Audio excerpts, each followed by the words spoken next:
সুপ্রিয় ভিউয়ার্স, আপনার বাইকটি রাইড করার সময় ধাক্কা মারে, পিকআপ ছেড়ে দেয়, বাইকের স্টার্ট বারবার বন্ধ হয়ে যায় এবং বাইকটি স্টার্ট নিতে অনেক কষ্ট হয়। সেক্ষেত্রে আপনার বাইকের কোন কাজগুলি করিয়ে নিতে হবে? কমন 4টি বিষয় আপনাদের চেক করতে হবে। একটি বিষয় হচ্ছে আপনার বাইকের ফুয়েল, আরেকটি বিষয় হচ্ছে আপনার বাইকের এয়ার, আরেকটি বিষয় হচ্ছে আপনার বাইকের এসটি কয়েলের কারেন্ট, আরেকটি বিষয় হচ্ছে কম্প্রেশন। এই 4টা জিনিস যদি ঠিক থাকে সেক্ষেত্রে আপনার বাইকটি রাইড করার সময় আপনার বাইকের কোনো সমস্যা হবে না, পিকআপ ছেড়ে দিবে না, বাইকের স্টার্ট বন্ধ হবে না, বাইক চলবে একদম ঘোড়ার মতো।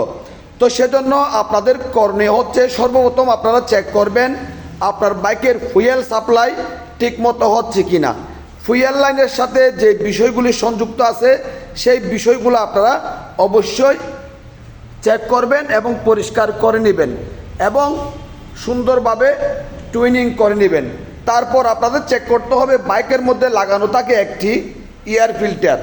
এয়ার ফিল্টারটি যদি ময়লা হয়ে যায়, যদি নষ্ট হয়ে যায়, সেক্ষেত্রে সঠিকভাবে অক্সিজেন সাপ্লাই হয় না, বাইকের সমস্যার সৃষ্টি হয়, বাইকের স্টার্ট ঠিক মতো নিতে চায় না এবং বাইকটি রাইড করার সময় ধাক্কা ধাক্কি পিকআপ ছেড়ে দিয়ে এরকম করে। সেজন্য অবশ্যই নতুন এয়ার ফিল্টার যদি প্রয়োজন হয় লাগিয়ে নেবেন। তারপর চেক করতে হবে আপনার বাইকের এসটি কয়েলের কারেন্ট।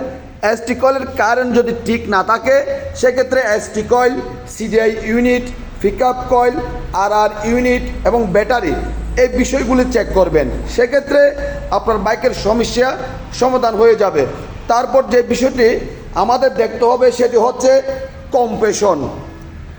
এই যে এটা হচ্ছে সিলিন্ডার ব্লক আর এটা হচ্ছে হেডের সাথে লাগানো থাকে 2টি বাল্ব, ইনটেক বাল্ব এবং এক্সজস্ট বাল্ব।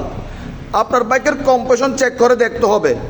একটি নতুন বাইকের ক্ষেত্রে 11 থেকে 13 কেজি কম্প্রেশন থাকতে হবে, আর পুরাতন বাইকের ক্ষেত্রে 9.5 কেজি কম্প্রেশন থাকতে হবে।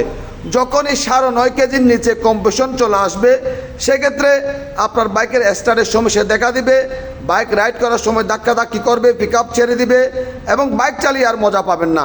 সেজন্য আমাদের করণীয় হচ্ছে আমাদের বাইকের কম্প্রেশন চেক করতে হবে। কম্প্রেশন যদি ঠিক থাকে সেক্ষেত্রে আপনার বাইকের কোনো সমস্যা হবে না এবং চেষ্টা করবেন আপনার বাইকের কম্প্রেশন ভালো থাকার জন্য প্রতি 2500 কিলোমিটার পর টেপিট অ্যাডজাস্ট করার জন্য ফিলার গ্যাস দিয়ে সঠিক মাপে ইনটেক বাল্বের মাপ রাখবেন 0.05 mm আর এক্সজস্ট বাল্বের মাপ রাখবেন 0.10 mm। সেক্ষেত্রে বাইক চালিয়ে অনেক বেশি মজা পাবেন। এই 4টা জিনিস যদি আপনার বাইকের মধ্যে যদি ঠিক থাকে, এই 4টা জিনিসের মধ্যে যদি কোনো সমস্যা না থাকে আপনার বাইকটি একদম নতুনের মতো চলবে, বাইক দৌড়বে একদম ঘোড়ার মতো। আজকের ভিডিও এই পর্যন্ত।